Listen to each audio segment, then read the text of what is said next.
Hello and welcome to the latest edition of Lunchtime Learning. I am honoured to be joined today by Kelly Gardner, who is one of the co-directors of FBM Estate Agents in Wales. Kelly, thank you very much for joining me today. It was lovely. It was lovely seeing you last week at the Women in Estate Agency conference, which was absolutely incredible, and I'm sure we will touch on that. But how did you get into estate agency? Tell us a little bit about yourself. Well, thank you for having me. So I started at 17. I actually had an interview with FBM on my 17th birthday, and I started in 2005, so everyone can work out my age, at the end of January in 2005. And I've been there almost ever since, apart from a little hiatus. But yeah, that's how I started, as an apprentice. Wow. So you started as an apprentice, and you've gone through the ranks to become co-director. Every job, any job that there was to be done, I've probably done it. Okay, so you most probably learned loads along the way. So starting off as an apprentice, what were the lessons that you learned? To work hard and keep working hard. It wasn't really good enough. You couldn't get anywhere if you're going to turn up for a month and work hard and then slow it down. It's got to be consistent, I think. And yeah, you've got to impress when you're an apprentice. And so I was lucky. I had a good team around me, people that were quite experienced, and I just learned from them. I was like a bit of a sponge, and I wanted to be like them and have success like them. So I actually started off, I did a couple of months in lettings. We do have a lettings department with a fantastic lettings manager that does all of that for us, but sales was really my calling. So I quickly hot-footed it over to the sales side when a vacancy came up, and haven't looked back really. Okay, so you talked about most probably doing every single job that there is in the company. Which obviously has given you a fantastic grounding now as a co-director. Yes. So when people say, "Well, I've done that," it demonstrates that you have done it, and can you show them? So has that made it easier becoming a co-director then, and rising through the ranks and being a manager? Yeah, I think so. I think I think any staff that have worked alongside me or for me have always appreciated that I've done what I'm asking them to do, or I still do it. I still will pick up the phone and book the valuations and do reviewing if I have to, or the other day the carpet was looking a bit scruffy and it needed, so I hoovered it. And I really don't think even just because your title is different, those jobs, you might not have time for them because your job is something else predominantly, but I don't think you don't do those things if it needs doing. If you've got time, it shows you get stuck in. It does also, that when I do say to people, I won't ask you to do something that I haven't done, it leaves quite a wide category of what they might be able to be asked to do, because I've done most jobs. But I think it helps with my colleagues and my team members, because I think they respect and appreciate that I've done it, and I do appreciate some of the challenges that they'll probably face, rather than just preaching best practice to them. Well, I hope so anyway. How have you found it then? So, going from an apprentice to then maybe being a colleague and then becoming a manager, that must be hard for some people to get their head around. Well, hold on a second. Kelly's just started. She's now telling me what to do. Yeah. How did you deal with that? Because I'm sure there's going to be people that have risen through the ranks, maybe gone from a lister to a manager to a director, whatever. Yeah. And trying to win that respect from people. How did you do that? I think it's an ongoing thing. I don't feel anyway that you get someone's respect and that's it. I think it's a relationship, a continuing thing. But yeah, I mean, sometimes I'll sit there at our managers meeting and think, why is everyone listening to me and me? I get massive imposter syndrome sometimes. But I still very much see us as a team, and And yeah, I guess there would be maybe at some points people thinking, I've come in, like when I came back to FBM, I left as a branch manager of Tenby office, and then I wasn't there for about 3 years, and then I came back as a director. And yeah, a lot of the staff had changed, so they didn't know me, but they did know that I had worked for FBM for nearly 15 years before I came back. So a lot of my knowledge or industry knowledge and company knowledge was either on par or I had something extra to give. So hopefully they saw value in that, and I think they do. I've been back now for over a year. But yeah, I get imposter syndrome massively. Okay, so that's really interesting. So can we go down that line? Yeah. Because I actually think it's very normal having imposter syndrome. And I don't think people talk enough about it. And actually, one of the things that I think was really inspiring last week at the Women in State Agency conference was the amount of speakers that spoke about subjects that normally are just kept behind closed doors and never discussed. And I think it's very refreshing for people to come out and talk and share their feelings, because I know how people, feel on the inside and how they look on the outside are two totally different things. And I think imposter syndrome is one of them. So how have you dealt with it? I think I've just learned to accept it and be okay with it. And I think it's made me emotionally a little bit harder in a good way, because obviously everyone wants everyone to like them, and you want all your staff to get on with you, and you want to be part of the team, but also accepting that you're not, that you have a role, and that is you have a role to them as well, to lead and to not be the team member, to make hard decisions, and so I'm getting more comfortable with that and comfortable with my role, and sometimes what that entails, which might not be natural to me, or I might feel uncomfortable, but it's necessary for the good of the staff in the bigger picture, or the company in the bigger picture. So yeah, I think just acknowledging it as well, and like you say, going to things like Women in Estate Agency. I'm the regional advocate for Wales, so I really endorse it. Opens up another conversation, and you can surround yourself and hear stories from other women and men that feel the exact same, because I think there's an expectation, or people think that everyone's got it all together. You see people that have achieved stuff, and I see it now, and I do it now. I look at someone, I think, wow, they did so well, and they've achieved so much. They've really got all their life together, and you speak to them, or you hear that these women and men that you're impressed by and think they've got it all together, and they say mainly they've made some good decisions, but they've also made some bad decisions and really questioned themselves and had some hard times, and then you think, well, actually we're all human, and we all just are doing our best, making the best decisions we can in the time that we're in at that moment, and they pan out or they don't. And I think sometimes it's how you respond to when it doesn't, and what you're going to do about it, and being a bit kinder to yourself, like they said at the estate agency conference, Women Estate Agency, just be a bit kinder to yourself. And it makes I look at some of the younger, especially female staff that we've got at the moment, just letting them know that it's very achievable. I've come through the ranks, and I doubt myself, but I also back myself as well with some of my experience. And so I think, yeah, just learning from that, really.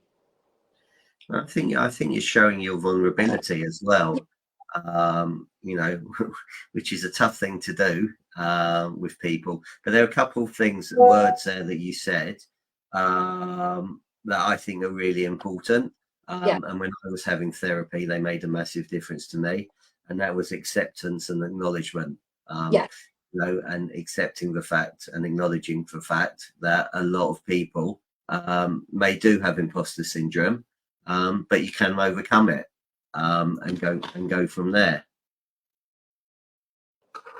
Okay, so yes, so as I was saying about having a therapist and understanding, accepting, acknowledging, they're three words that really, really help me. And I think that's a big learning curve. So it's really interesting when other people say it.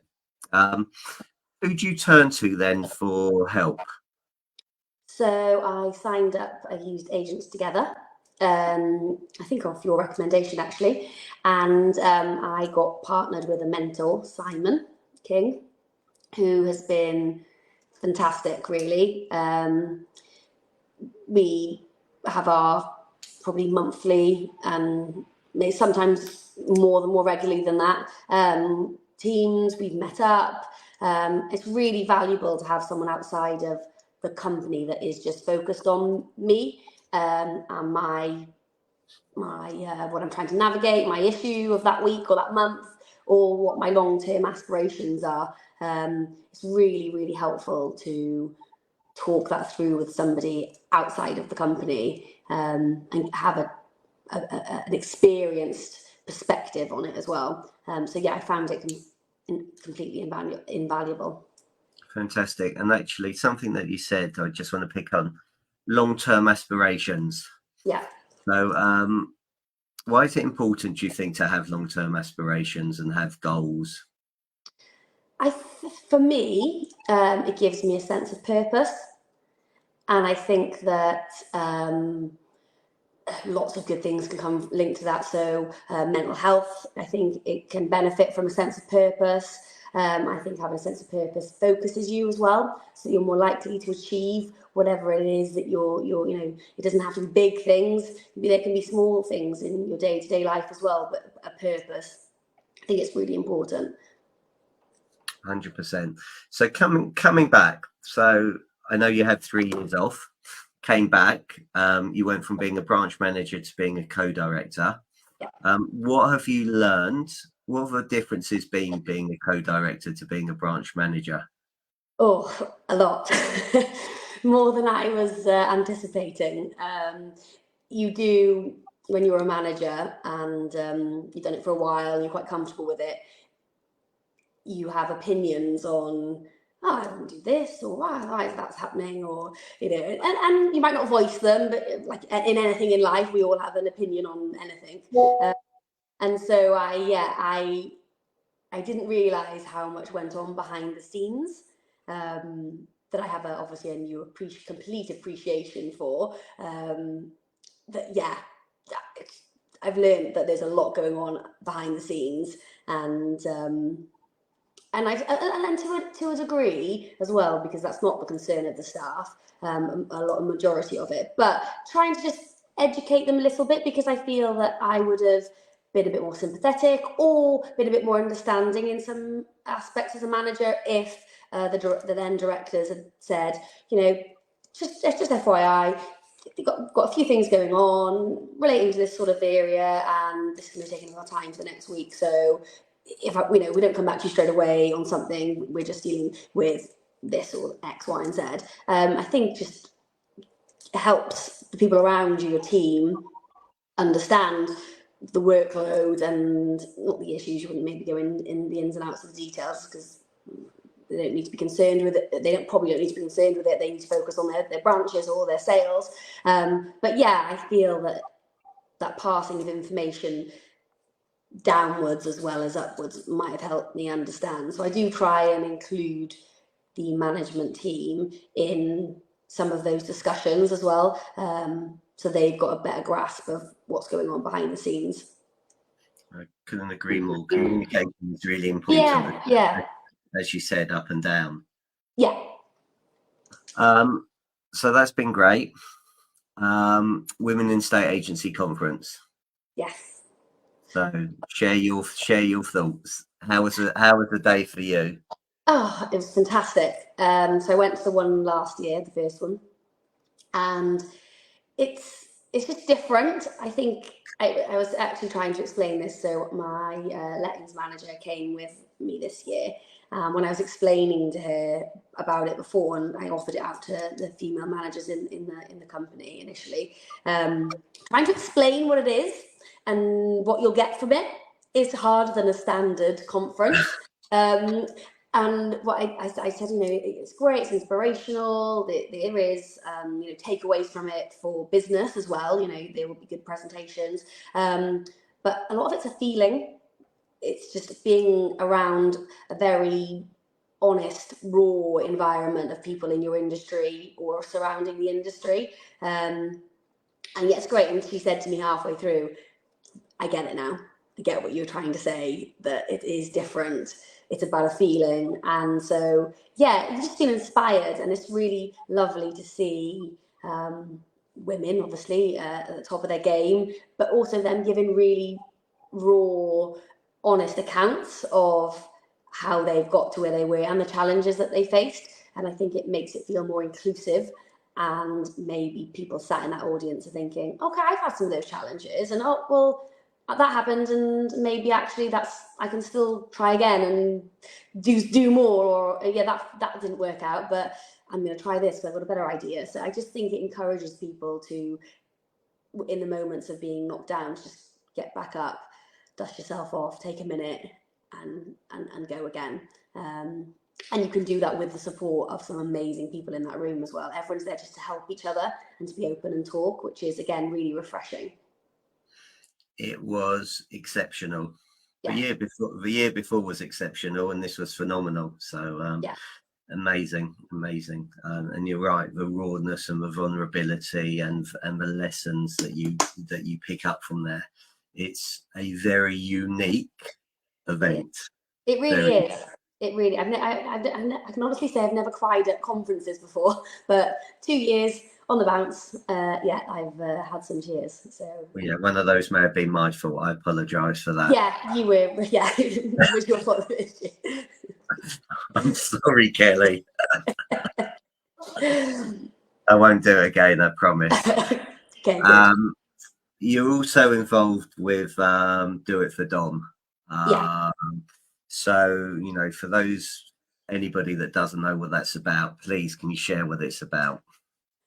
So it's a huge movement now, and Susanna and Graham, the team there that really push Do It for Dom, are doing a fantastic job. But ultimately, for people that don't know what it's about, Dominic Subiani, who was the co-director at FBM, was diagnosed with, sadly, with Huntington's years ago, and because of his ill health has had to leave the company. But it got started a few years ago now, really, to raise money for the Huntington's Foundation. And I think Dominic didn't think that anybody would want to do anything or raise any money for it, and the turnout each year is incredible. And again, it shows as an industry how we can pull together and what we can all do if we share, just be honest and show our vulnerability, really, and our human side to everything.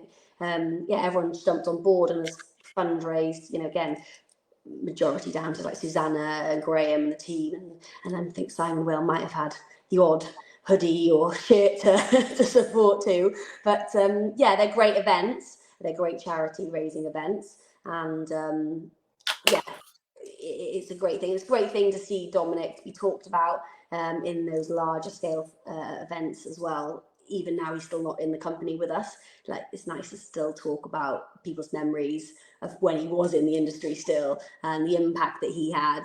And everybody knows him. My mum was at a party the other day, and in Cardiff, and they said, "Oh, what do you do?" And she said, "Oh, I'm in Pembrokeshire, and my daughter's an estate agent. And, oh, she works for FBM. Oh, Dominic Subiani. Oh, yeah, we've been out on a few nights out with him." Yeah, that sounds about right. So yeah, it's great. It's really great. Great charity event, and I would urge anybody to get involved with it, because again, slightly similar to Women in Estate Agency, it just takes you out of that formal environment. And so last year when we had a walk, and the amount of people I spoke to on that walk, and some of it was about business, but a lot of it was just about, again, personal ups and downs and challenges that people had faced. And I've met some great people at those events as well, and it's raised some great money too. And that's incredible. And I love what you said is bringing the industry and the whole industry pulling together. Yeah, And the industry has been absolutely incredible. I know with my computer for schools and what that's done, and I think now about 1,380 tablets and laptops have gone wow. out. And Ian Macbeth has just done his 10 marathons in 10 weeks, and which is incredible, and raised over £3,000. So the industry is just absolutely incredible. So, which then builds on that. Why do people not trust estate agents? How can we change that? Because the industry does such incredible, fantastic things, Yeah, and yet people just come up with, oh, estate agents. Really, you're an estate agent? You are the lowest of the low. And I won't say what else have been repeated to. So, yeah. how do we change that perception, Kelly? I think going back to, so I think it's educating the client and the customer to talk them through the stages of what we do. You have to know a lot about a little bit about a lot of stuff, and sometimes a lot of stuff about a lot of stuff. And I think going back to the beginning when you asked me about being an apprentice, I think the same thing runs true. It's hard work, but it's consistent hard work. You can't, you want to build a personal reputation for you and for your brand or your company that you're working for, and building that brand is building trust with the community that you're working within. It goes down to continued hard work, not just turning up, maybe being great for one client or the other. You have to really set your standards high, and that's, give the best service you can, and continuity of that service, and having a high standard and a high bar for yourself, I think, is where people, some of my longer term clients are people now that come back, they mobile, they phone me, they don't phone the office, they'll phone me for advice or to sell their house, but that takes time and effort. That doesn't just happen overnight. That trust takes time, and I think it's new, those long-term clients, and not just selling them the house, taking the money off them and waving them off into the sunset, is keeping some sort of contact. And that's different for a lot of estate agents. Maybe it's a letter they send or an email they'll send, or maybe it's a text to say, it's how you're settling into the house. You've got to come across as a person and human, and because the industry as a whole, like you say, has a stigma attached to it. But I think if we can break that down, it's with people dealing with the person that they've chosen. But yeah, continuous hard work, really, and continuous high levels of service. I think that's the only way we can do it, and it'll be person by person, because we're not going to change something overnight. People do love to hate estate agents, so we're not going to change that overnight, but I think we can change it sale by sale. And calling people out, sometimes I've worked with people that, not now, but in the past, that, maybe another manager or salesperson, and you've overheard the odd thing where you think, you shouldn't be saying that. You shouldn't be telling somebody that, and you're calling it out and saying you shouldn't do that. That's not right. I think calling out that bad behaviour make it so it doesn't foster an environment where certain things might be said or done that we think, well, that's where we get a bad name. I think that's our responsibility too. Okay, well, I've had some conversations with estate agents on some work I've been doing recently, where they shared with me, and this is their words: I'm going to talk to you about the white lies. I'm going to talk to you about the tactics and tricks that we use. And I'm thinking, really? And this is where I think the consumer doesn't actually understand what estate agents really do, because that language shouldn't be being used in front of consumers, full stop. But a couple of questions I got, and I think you hit the nail on the head. I think it is agents see this as far too transactional, rather than how do I obtain a client for life. So in America, once you're a client, that's it. But here you seem to go into witness protection, because there's no stay in touch policy after you've sold or you bought a property, which is absolutely ridiculous. So you talked about keeping in contact. You talked about a text message there. You also talked about high level of service. What does high level of service mean to you, Kelly? I think continually asking yourself, is that as good as it can be? In any aspect, quality control for me is paramount in everything. Whether that's just the letter you're sending out and making sure that you're not just the system's generated it and you're just going to click send because it's just fine, it's generated. Now, have you read through it? Is the grammar right? Has it definitely pulled through the right information? All the way up to, you know, dealing with a client, a long-term client, sales particulars, photos. Could they be better? Is that the best it's going to be? And I think that's what I mean when I say that. Brilliant. Final question. Who inspires Kelly? I think I see a lot of women in estate agency that inspire me and business in general. And I think that's great. But the reason I pushed myself is because I have 2 young sons. And I think it's really important for them, not that they wouldn't, and like I have a great husband, very supportive husband, but for me, when I have had my sons, I feel a responsibility to show them an example of what women can achieve, and I want them to respect that. And so, yeah, I see they inspire me to be better and to do better and to give them an example of a woman that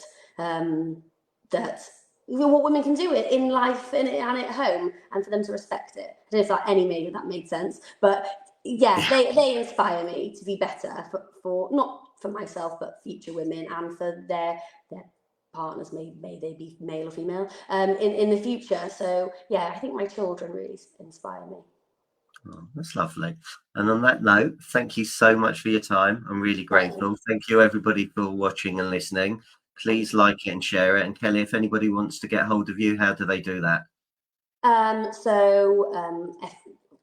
Google FBM, any of the offices. I'm usually in all of them at some point. Or it's kelly.gardner@fbm.co.uk. Brilliant. Well, look, thank you for your time. Thank you for you. the wonderful guest. And thank you everybody for watching. Bye. Bye.